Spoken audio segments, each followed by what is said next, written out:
क्या आपको अनसर्टेनिटी से डर लगता है? क्या आपको सारी रात ये सोचकर नींद नहीं आती कि लाइफ में आगे क्या होगा? क्या आप फ्यूचर को लेकर बहुत टेंशन लेते हैं? अगर ऐसा है तो एक मिनट रुकिए। आपको इतनी टेंशन लेने की ज़रूरत नहीं है। आप पूछोगे क्यों? वो इसलिए क्योंकि लाइफ की इसी अनसर्टेनिटी को आप एडवांटेज में बदल सकते हो। हमें लगता है कि अनसर्टेनिटी हमेशा नेगेटिव चीज़ होती है और इसका मतलब हमेशा बुरा ही होगा, पर ऐसा नहीं है। अनसर्टेनिटी हमें प्रॉस्पेरिटी और सक्सेस भी दिला सकती है। किसी भी बिजनेस ओनर के लिए अनसर्टेनिटी एक अपॉर्चुनिटी की तरह है। इनडिसाइसिवनेस यानी कुछ भी फिक्स्ड ना होना एक ऐसा मौका है जो हमें कभी भी सक्सेसफुल बना सकता है। इस समरी में आप सीखोगे कि अपनी लाइफ में अनसर्टेनिटी को कैसे ओपन माइंड होकर एक्सेप्ट करना चाहिए। आप ये भी सीखोगे कि सक्सेसफुल होने के लिए ये ज़रूरी नहीं है कि हमारे पास ढेर सारा पैसा हो। आपको बस इतना करना है कि अपनी आंखें खुली रखनी है। जी हाँ, आपने सही सुना। आपकी हर प्रॉब्लम का सल्यूशन आपकी आंखों के सामने ही है। आपको तो बस कनेक्शन बनाना है ताकि वो सल्यूशन आपको नजर आ सके। Your flight plan, where your headed. अगर प्रोग्रेस की बात करें तो हम देख सकते हैं कि इंसान आज कहाँ से कहाँ पहुँच चुका है। उसने कितनी तरक्की कर ली है। कैसे हम भाला पकड़कर शिकार करने वाले गुफा मानव से आज के इस अल्ट्रा मॉडर्न टाइम में पहुंच गए हैं। बेशक इंसान आज यहाँ तक नहीं पहुंचा होता अगर उसका एक पास्ट नहीं होता। आप शायद सोच रहे होंगे कि कई सदियों के एवोल्यूशन में कुछ भी मिस नहीं हुआ होगा। बेशक हम ये कह सकते हैं कि ह्यूमैनिटी में कोई गैप नहीं है। आखिरकार हम लगातार इवॉल्व ही तो कर रहे हैं। लेकिन सच जानकर आप शायद हैरान रह जाएं। क्या आपको पता है आइसक्रीम 2000 बीसी में इन्वेंट हुई थी, लेकिन इसके बावजूद इसे हजारों साल लगे तब जाकर आइसक्रीम कोन इन्वेंट हुआ। मीट हमारे खान पान का हिस्सा आज से नहीं है, ये इंसानों के होने से भी पहले से था। यानी जानवरों के रूप में हमारे पास भरपूर मीट था। वहीं दूसरी तरफ ब्रेड 2600 बीसी में इन्वेंट हो चुकी थी, लेकिन इसे 5000 साल लगे सैंडविच बनने में। ये सब सुनने में कितना अजीब लग रहा है ना? लेकिन आज आप इन पर गौर करोगे तो आप सोचोगे कि ये कनेक्शन तो नेचुरल है। लेकिन ये बात अजीब है कि इंसानों को ये बात पता करने में इतने साल लगे। ठीक यही चीज़ आप और आपके बिजनेस पर भी अप्लाई होती है। आपके पास भी कई ऐसे सिंपल लेकिन ब्रिलियंट सोल्यूशन हैं जिनसे आप प्रॉफिट और सक्सेस दोनों कमा सकते हो। लेकिन इंसानियत की तरह ही हम उन सोल्यूशंस को अभी देख नहीं पा रहे। आपके पास कई फैक्टर्स हैं, लेकिन आपको ये नहीं पता कि उन्हें कनेक्ट कैसे करना है। इस पॉइंट पर आप डेस्परेट होगे। कैसे और कहाँ आप चीज़ों को कनेक्ट करोगे? ये सुनने में इतना ईजी क्यों लगता है? वो इसलिए क्योंकि जे इब्राहिम, इस बुक के ऑथर, ने इसे ईजी बना दिया है। स्टार्ट करने के लिए जे ऐसे 3 तरीके आपके सामने रखते हैं जिससे आपका बिजनेस बढ़ सकता है। ये 3 तरीके हैं: क्लाइंट का नंबर बढ़ाओ, हर क्लाइंट पर एवरेज सेल्स साइज इंक्रीज करो, और तीसरा है क्लाइंट जितनी बार दोबारा आपसे प्रोडक्ट या सर्विस खरीदता है उस नंबर को इंक्रीज करो। जे कई सारी कंपनी और बिजनेसमैन के लिए स्ट्रैटेजी कंसल्टेंट रह चुके हैं। उनके एक क्लाइंट थे एरियल, जिनकी इनकम आगे नहीं बढ़ रही थी। उनकी क्लाइंट एरियल ने हर कोशिश करके देख ली थी, पर फिर भी उसकी सेल्स नहीं बढ़ रही थी। एरियल ने इस काम के लिए सेल्स पर्सन भी रखे थे और एक कॉम्पेंसेशन प्रोग्राम भी रखा था। जैसे कि अगर कोई सेल्स पर्सन सेल करता है तो उसे प्रॉफिट में से 10% दिया जाएगा। लेकिन ये कैसे काम करेगा? जैसे मान लो प्रोडक्ट की कॉस्ट है $1000, तो सेल्स पर्सन को $100 का प्रॉफिट मिलेगा, जबकि कंपनी को $900 मिलेगा। तो खराब सेल रेट को बढ़ाने के लिए जे ने एक सोल्यूशन दिया कि 100% प्रॉफिट सेल्स पर्सन को मिलेगा। लेकिन ये तब अप्लाई होगा जब उन्हें किसी नए क्लाइंट से सेल मिलेगी, वरना सेल्स पर्सन को पुराने क्लाइंट से सेल का सिर्फ 10% ही प्रॉफिट मिलेगा। अब जाहिर सी बात है कि एरियल को जे का ये आइडिया कुछ जंचा नहीं, लेकिन जे ने उसे नंबर्स एक्सप्लेन करते हुए स्ट्रैटेजी समझाई। जे ने उनका सेल्स ट्रेंड स्टडी किया। उन्होंने देखा कि एवरेज तौर पर कंपनी को किसी नए क्लाइंट से सेल करने से $200 मिलते हैं, जिसमें से $20 सेल्स पर्सन का प्रॉफिट बनता है और बाकी के $180 कंपनी को मिलते हैं। एवरेज तौर पर एक नया क्लाइंट उनका रेगुलर कस्टमर भी बन जाता है। वो एरियल से साल में 4-5 बार प्रोडक्ट और खरीदता है। जे ने कैलकुलेट किया तो पता चला कि एरियल की कंपनी को क्यूमुलेटिव प्रॉफिट में $3000 मिलते हैं। तो जे के प्रपोजल को सपोर्ट करने के लिए इतना पैसा काफ़ी था। कंपनी के लिए नए क्लाइंट लाने के लिए सेल्स पर्सन इससे काफ़ी मोटिवेट हो सकते थे। आखिर अपनी पहली सेल से 100% प्रॉफिट कमाना कौन नहीं चाहेगा? एरियल को भी ये आइडिया बुरा नहीं लगा। उसने इसे ट्राई करने का फैसला किया। 9 महीने बाद ही उसने देखा कि उनकी सेल्स 3 गुना बढ़ गई हैं। उनके लिए ये बहुत बड़ी सक्सेस थी। बिजनेस इंक्रीज करने का दूसरा तरीका है कि हर क्लाइंट का सेल साइज बढ़ाओ। मान लो आप सेकेंड हैंड कार का बिजनेस करते हो। आप एक कस्टमर को प्राइस बताते हो, पर आप यहीं पर नहीं रुकते। आप सेल का साइज बढ़ाकर ऐड ऑन आइटम्स बेच सकते हो। जैसे कि आप कस्टमर से पूछोगे कि आप एयर कंडीशनिंग सिस्टम को अपग्रेड कराने में इंटरेस्टेड हैं? क्या आप वारंटी पैकेज लेना चाहेंगे? एडिशनल ऑफर्स इतने अपीलिंग होने चाहिए कि क्लाइंट आपको मना न कर सके। तीसरा तरीका है, क्लाइंट जितनी बार दोबारा आपके पास आकर कोई आइटम खरीदता है, उस नंबर को इंक्रीज करो। ज्वेलरी स्टोर्स और ऑक्शन हाउस वाले बाय इनविटेशन ओनली वाले इवेंट रखते हैं। मैगजीन उन कस्टमर्स को फ्री प्रोडक्ट ऑफर करती है जो उनका सब्सक्रिप्शन लेते हैं। ये कुछ चीज़ें हैं जो आप भी अपने कस्टमर्स बढ़ाने के लिए ट्राई कर सकते हो। इससे पहले कि आपको पता चले, कस्टमर उतना खर्च कर चुका होगा जितना उसने प्लान भी नहीं किया होगा। आपको खुद को यही याद दिलाते रहना है कि आपको बिजनेस की हर एक बारीकी सीखनी है। खास तौर पर बिजनेस का मतलब है कि जो हमारे पास है उसे हम मैक्सिमाइज करें। खुद पर कभी इमेजिनरी बाउंड्री मत लगाओ। आप भी वो सब कुछ इजीली अचीव कर सकते हो जो सक्सेसफुल बिजनेसमैन ने अचीव किया है। Your business soul, the strategy of preeminence. Successful businessman ये कैसे कर लेते हैं? कैसे वो इतने सारे कस्टमर्स को अट्रैक्ट कर लेते हैं? कैसे वो इस गेम में इतने लंबे वक्त तक टिके रहते हैं? अक्सर इसके पीछे उनकी फिलोसॉफिकल स्ट्रैटेजी होती है। एंटरप्रेन्योर्स के अपने यूनिक तरीके होते हैं बिजनेस चलाने के। अगर आप भी चाहते हो कि आपका बिजनेस सक्सेसफुल हो, तो सबसे पहले आपको एक एडजस्टमेंट करना होगा। इस बात पर फोकस करना बंद कर दो कि आपको अपने बिजनेस से क्या मिलेगा, बल्कि इस बात पर ध्यान दो कि आपके कस्टमर्स को आपसे क्या फ़ायदा होगा। अपने सोचने के तरीके में थोड़ा सा बदलाव लाना भी एक पावरफुल मेथड है चीज़ों को बदलने का, जिसे जे कहते हैं स्ट्रैटेजी ऑफ प्रीएमिनेंस। ये स्ट्रैटेजी एकदम सीधी है। चाहे आप जो भी बिजनेस करते हो, हमेशा पहले क्लाइंट्स के बारे में सोचो। ये सोचो कि उनकी ज़रूरत क्या है। सक्सेस हमेशा इसी माइंडसेट के साथ मिलती है। प्रीएमिनेंस की स्ट्रैटेजी आपको एनकरेज करती है कि आप कस्टमर्स को अपने क्लाइंट्स की तरह ट्रीट करें। आप पूछोगे दोनों में फ़र्क क्या है, तो हम बताते हैं। असल में दोनों में बहुत बड़ा फ़र्क है। जो लोग आपके प्रोडक्ट खरीदते हैं, उन्हें कस्टमर्स के तौर पर देखना इम्पर्सनल है। यानी इसका मतलब आप बस इस इंतज़ार में हैं कि वो आपसे कुछ खरीदे। अगर आप चाहते हैं कि आपका बिजनेस ग्रो करे, तो आपको ये नज़रिया बदलना होगा। कस्टमर्स को सिर्फ प्रॉफिट कमाने का जरिया ना समझें, उनके साथ एक रिलेशनशिप मेंटेन करें। मान लो आप एक बाइसिकल स्टोर के ओनर हो। एक दिन जेरेमी नाम का एक कस्टमर आपके पास आता है। वो आपसे कहता है कि वो अपने बेटे को उसकी पहली बाइसिकल सरप्राइज के तौर पर गिफ्ट करना चाहता है। अब इस सिचुएशन में आपके पास दो रास्ते हैं।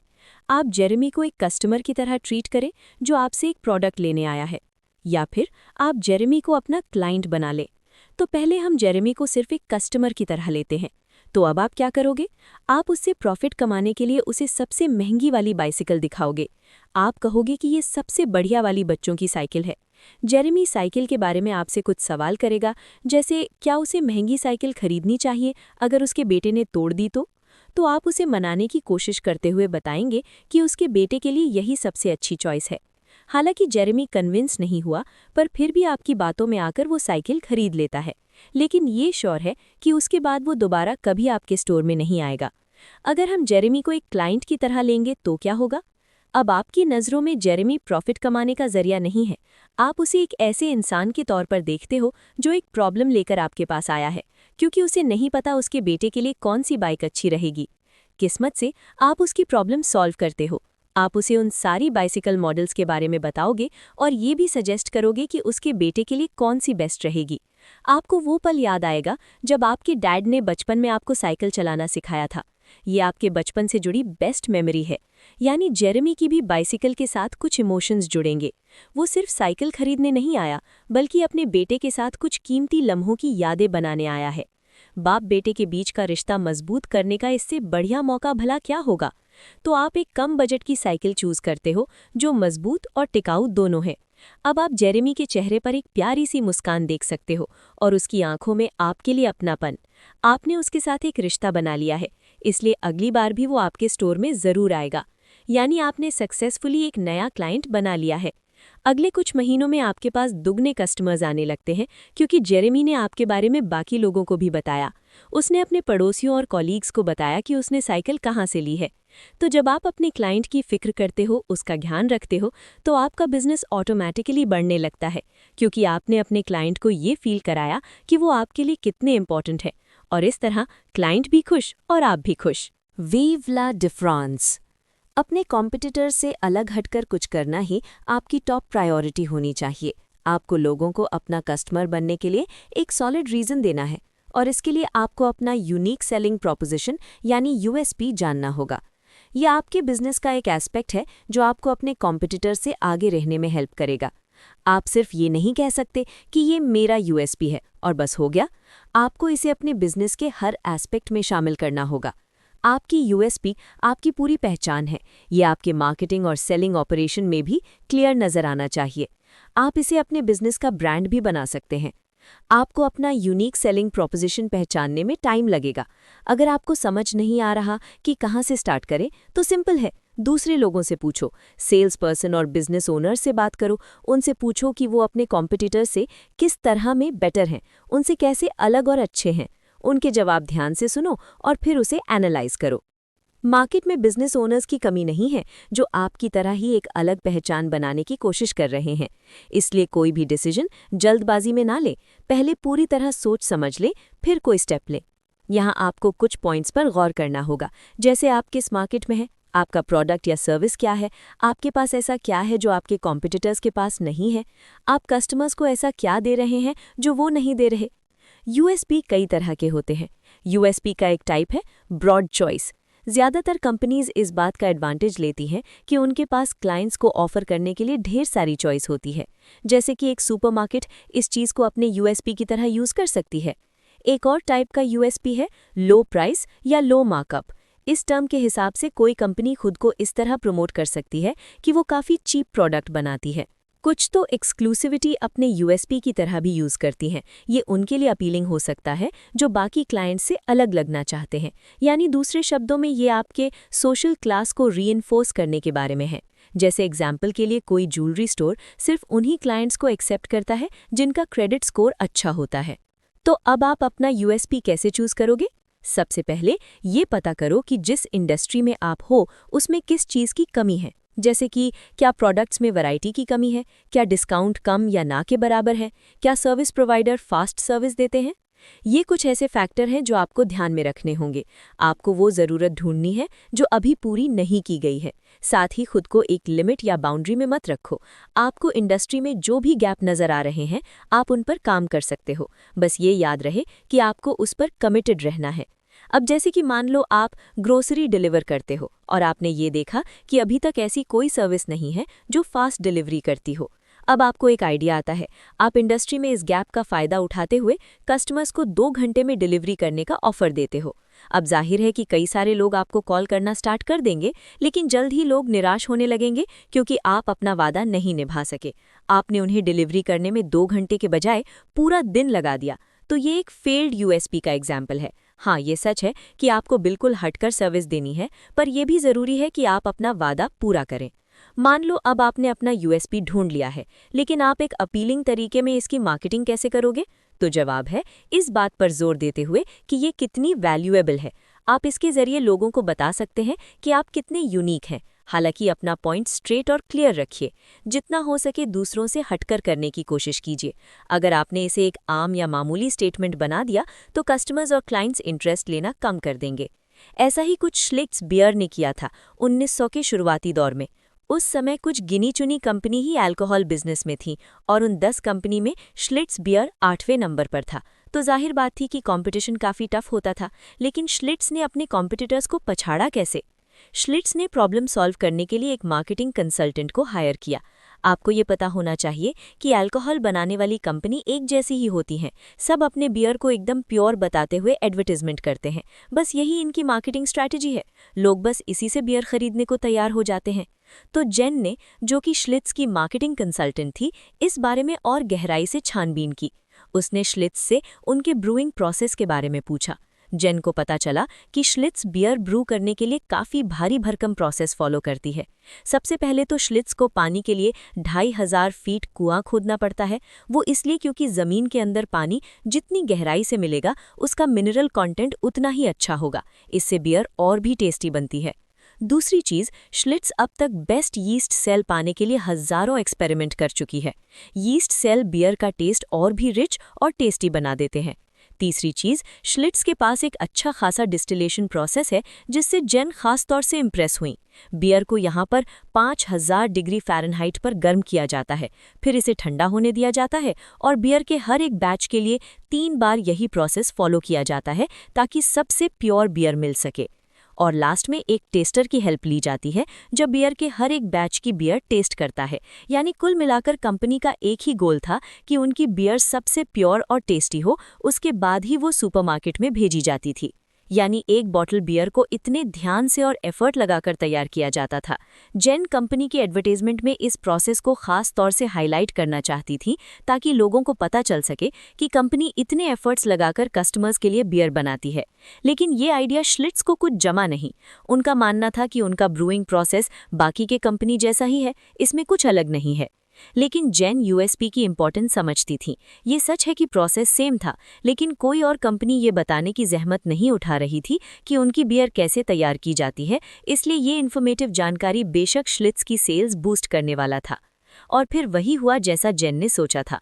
अपने कमर्शियल के जरिए श्लिट्ज अपने कस्टमर्स को ये बताने में कामयाब रहे कि बियर बनाने के लिए कितनी मेहनत करनी पड़ती है और कस्टमर्स इससे काफ़ी अट्रैक्ट हुए। श्लिट्ज की सेल्स बढ़ी और ब्रूअरी इंडस्ट्री में ये नंबर 1 कंपनी बन गई। ये सब इसलिए हुआ क्योंकि जेन ने उस चीज़ को बढ़ा चढ़ा कर दिखाया जो पहले से ही कंपनी में थी। उसने उस चीज़ पर काम किया जो श्लिट्ज के पास पहले से थी, एक स्टोरी जिसने उन्हें भीड़ में अलग खड़ा कर दिया, और जेन ने उसे एक यूनिक सेलिंग पॉइंट बनाया क्योंकि इससे पहले किसी और को ये आइडिया नहीं आया था। With a little help from my friends. Shark fish समुद्र की सबसे खतरनाक जानवर मानी जाती है, जो बड़ी आसानी से बाकी जानवरों का शिकार कर लेती है और कई बार तो इंसानों पर भी भारी पड़ जाती है। हालांकि शार्क फिश कभी पायलट फिश को नहीं खाती। आप सोचोगे ऐसा क्यों है? वो इसलिए क्योंकि दोनों के बीच एक होस्ट बेनिफिशियरी रिलेशनशिप है, यानी दोनों को एक दूसरे से फायदा होता है। मान लो एक शार्क अपने दिन भर का शिकार कर चुकी है और अब उसका पेट भरा है, तो पायलट फिश उसके दांतों के बीच जाकर मांस के उन टुकड़ों को खाती है जो दांतों के बीच फंसे रह जाते हैं। इस तरह से शार्क के दांतों की सफाई हो जाती है और पायलट फिश का पेट भी भर जाता है। यानी शार्क को एक ऑटोमेटिक टूथब्रश मिल जाता है। साइंस की लैंग्वेज में इसे सिम्बायोटिक रिलेशनशिप भी कहते हैं। तो अपने बिजनेस को बूस्ट करने के लिए किसी दूसरे बिजनेस के साथ जुड़ने के बारे में आपका क्या ख्याल है? आप भी एक होस्ट बेनिफिशियरी रिलेशनशिप बिल्ड कर सकते हैं। अरे घबराइए मत, ऐसा आपको किसी शार्क या पायलट फिश के साथ नहीं करना है, बल्कि अपने फ्रेंड्स के साथ करना है। अपने बिजनेस को प्रमोट करने के लिए आपको एडवर्टाइजिंग और मार्केटिंग करनी पड़ती है, जिसमें आपका अच्छा खासा पैसा खर्च होता है। लेकिन ये ज़रूरी भी है क्योंकि आपको अपना बिजनेस प्रमोट करना है, उसे लोगों तक पहुंचाना है। मार्केटिंग और एडवर्टाइजिंग क्लाइंट्स को अट्रैक्ट करते हैं, उन्हें आपकी तरफ खींचते हैं। लेकिन अगर इस खर्चे को कम करने का कोई तरीका मिल जाए तो? इसलिए यहाँ पर होस्ट बेनिफिशियरी रिलेशनशिप हमारे काम आती है। इस रिलेशनशिप का एक एग्जाम्पल है जहाँ कंपनी ए यानी होस्ट कंपनी बी यानी बेनिफिशियरी के काम आता है, यानी उसे हेल्प करता है। जैसे कि मान लो कंपनी ए का नाम है फ्रेड्स रेस्टोरेंट, जो कि एक रेस्टोरेंट चेन है जो 10 सालों से ये बिजनेस चला रही है। उनकी मार्केट में अच्छी खासी रेप्यूटेशन है। जबकि कंपनी बी, जिसका नाम है रेज क्लीनर्स, जो कि एक नया बिजनेस है, लोगों को क्लीनिंग सर्विस प्रोवाइड करती है। अब कंपनी ए कंपनी बी के साथ काम करने को तैयार होती है। अब दोनों के बीच ये डिसाइड होता है कि फ्रेड्स रेस्टोरेंट उन लोगों को डिस्काउंट ऑफर करेगा जो रे की क्लीनिंग सर्विस लेंगे। क्योंकि फ्रेड मार्केट में एक जाना माना नाम है और लोगों में काफ़ी पॉपुलर भी है, तो रे को इस फ्रेंडशिप से काफ़ी फायदा पहुंचेगा। जो लोग फ्रेड में खाने आएंगे वो रे के भी क्लाइंट बन जाएंगे। फ्रेड का भी इसमें अपना फायदा है क्योंकि क्लाइंट इस चीज़ को अप्रिशिएट करेंगे कि वो सिर्फ ट्रस्टेड और एक्सीलेंट सर्विस प्रोवाइड करने वाली कंपनी के साथ काम कर रहे हैं। तो आप ये कैसे करेंगे? तो हम यहाँ फिर से फ्रेड और रे का एग्जाम्पल लेते हैं। जैसा कि हमने बताया, रे का बिजनेस अभी नया है और मार्केट में उसके सामने कंपटीशन भी है, क्योंकि शहर में पहले से ही कुछ क्लीनिंग सर्विस प्रोवाइडर मौजूद हैं। तो रे को सबसे पहले दूसरे बिजनेस के बारे में थोड़ा स्टडी करना पड़ेगा। उसे ये देखना होगा कि किसके साथ वो एक होस्ट बेनिफिशियरी रिलेशनशिप बना सकते हैं, पर वो बिजनेस सेम इंडस्ट्री में नहीं होना चाहिए। नेक्स्ट स्टेप होगा कि रे उन बिजनेस के पास जाकर उनसे मीटिंग करे। इन सारे बिजनेस में से सिर्फ फ्रेड का रेस्टोरेंट ही ऐसा है जो उसे एक मौका दे सकता है। तो रे फ्रेड को अपने बिजनेस के बारे ज़रूरी इन्फॉर्मेशन देगा और साथ ही फ्रेड का भरोसा जीतने के लिए कुछ टेस्टिमोनियल्स भी प्रोवाइड कराएगा। अब यहाँ इन पॉइंट्स पर जोर देना बेहद ज़रूरी है। रे को इनमें से हर एक पॉइंट कंसिडर करना होगा। सबसे पहले तो उसे फ्रेड को यकीन दिलाना होगा कि उसका बिजनेस फ्रेड के लिए कंपटीशन नहीं है, क्योंकि यहाँ रे एक बेनिफिशियरी है, तो उसकी वजह से फ्रेड को कोई लॉस नहीं होना चाहिए, बल्कि दोनों को इस रिलेशनशिप से अच्छा फायदा होगा। रे फ्रेड को ये भी यकीन दिला सकता है कि उसके प्रॉफिट से फ्रेड को भी कुछ हिस्सा मिलेगा, लेकिन कंडीशन ये होगी कि फ्रेड रे को नए कस्टमर्स दे। साथ ही रे भी एडवर्टाइजमेंट और पैम्फलेट के जरिए इस बिजनेस कोलैबोरेशन को प्रमोट करेगा। बेशक रे को पहले फ्रेड से कंसल्ट करना होगा, क्योंकि उसकी परमिशन के बिना वो उसका नाम यूज नहीं कर सकता। जो भी रे रिलीज करेगा वो पहले फ्रेड की नॉलेज में होगा। तो इस तरह फ्रेड रे से काफ़ी इम्प्रेस हो गया। उसे रे के बिजनेस हैंडल करने का तरीका पसंद आया और उसने ये भी रियलाइज़ किया कि रे की क्लीनिंग सर्विस प्रमोट करने में कोई नुकसान नहीं, उल्टा फायदा ही है। आखिरकार फ्रेड भी तो यही चाहेगा कि उसका रेस्टोरेंट हमेशा साफ सुथरा रहे, और दोनों इस होस्ट बेनिफिशियरी रिलेशनशिप के लिए आपस में हाथ मिला लेते हैं। एक होस्ट के तौर पर आपके ऊपर उस बिजनेस की भी जिम्मेदारी है जिसके साथ आपने कोलैबोरेशन किया है। आपको ये प्रूव करना है कि आपके साथ पार्टनरशिप करना दूसरे बिजनेस के लिए भी एक फायदे का सौदा है। इसमें ज़रा भी शक नहीं है कि होस्ट बेनिफिशियरी पार्टनरशिप आपके बिजनेस को काफ़ी हद तक बूस्ट करती है, और साथ ही फ्यूचर में आपको और भी इसी तरह के पार्टनर मिल सकते हैं, जिससे आपको और ज़्यादा प्रॉफिट कमाने का चांस मिलेगा। तो आपने सीखा कि अपने बिजनेस को सक्सेसफुल बनाने का मतलब है रिसोर्सफुल होना। आपके पास टॉप तक पहुंचने के लिए वो सारे टूल्स हैं, बस आपको इतना करना है कि आप जो कुछ भी अभी कर रहे हो उसे मैक्सिमाइज करना है। कई बार हमें सक्सेस और प्रॉफिट इतनी आसानी से मिल जाती है कि हम सोच भी नहीं सकते। आपने बिजनेस करने से पहले 3 ज़रूरी चीज़ों के बारे में सीखा। पहला है, अपने क्लाइंट्स बढ़ाओ। दूसरा, हर क्लाइंट की सेल की एवरेज साइज इंक्रीज करो। और तीसरा, क्लाइंट्स आपसे जितनी बार परचेज करता है उस नंबर को बढ़ाओ। इसमें आपने प्री एमिनेंस स्ट्रैटेजी के बारे में भी पढ़ा। सारे सक्सेसफुल बिजनेस के अंदर एक चीज़ कॉमन होती है, जो उन सब की फिलोसॉफिकल स्ट्रैटेजी होती है। अगर अभी आपकी कोई स्ट्रैटेजी नहीं है तो आपका बिजनेस लंबे समय तक नहीं चलेगा। ये एक कॉमन और सक्सेसफुल फिलॉसफी है। हमेशा खुद से पहले अपने क्लाइंट्स की ज़रूरत को रखो। ये फिलॉसफी प्री एमिनेंस की स्ट्रैटेजी का कोर है। आपको हर कस्टमर को अपने क्लाइंट की तरह ट्रीट करना है। एक इंसान जिसे आप कस्टमर समझते हैं इम्पर्सनल है, जहां आप सिर्फ एक्सपेक्ट करते हो कि वो आपका क्लाइंट बनेगा और आपसे कुछ खरीदेगा। लेकिन एक क्लाइंट वो होता है जो आपका बिजनेस सस्टेन करता है। क्लाइंट को आपकी एक्सपर्टीज पर ट्रस्ट होता है, उन्हें पता होता है कि वो आपके ऊपर भरोसा कर सकते हैं। इस लेवल का ट्रस्ट आपको और ज़्यादा क्लाइंट्स दिलाने में हेल्प करेगा, क्योंकि वो जानते हैं कि आप बिना किसी हिचकिचाहट के उनकी ज़रूरतों को पूरा करेंगे।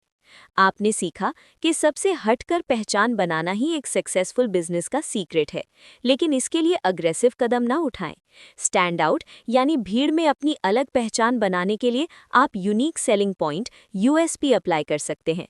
यूएसपी से आप हमेशा अपने कॉम्पिटिटर से एक कदम आगे रहेंगे।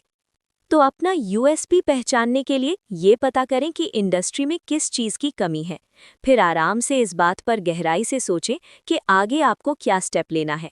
एक बार आपने पता लगा लिया कि इंडस्ट्री में क्या मिसिंग है, तो आपको उसी चीज़ की एक बेहद अपीलिंग तरीके से मार्केटिंग करनी है। आपका यूएसपी कोई आम सा स्टेटमेंट नहीं होना चाहिए, बल्कि ये एकदम क्लियर और स्ट्रेट टू द पॉइंट होना चाहिए। अपने कस्टमर्स और क्लाइंट्स को ये जानने का मौका दो कि आपके बिजनेस को क्या चीज़ सबसे यूनिक बनाती है। आपने सीखा कि एक होस्ट बेनिफिशियरी रिलेशनशिप से आप अपने काफ़ी पैसे बचा सकते हो। ये तब होता है जब आप अपने बिजनेस को प्रमोट करने के लिए किसी जानी मानी कंपनी के साथ हाथ मिलाते हो। इससे आप दोनों को ही फायदा होता है। आपको बदले में बहुत से कस्टमर्स मिलते हैं जो बाद में आपके क्लाइंट बन जाते हैं। अब आप ऐसी टेक्निक्स जानते हैं जो आपके बिजनेस को बहुत आगे तक ले जा सकती हैं। तो अब आप ऐसे टूल हैं जिनसे आप किसी भी कंपटीशन में अपने कॉम्पिटिटर्स को पछाड़कर उनसे ज़्यादा पैसा कमा सकते हो और उनसे बेटर परफॉर्मेंस दे सकते हो।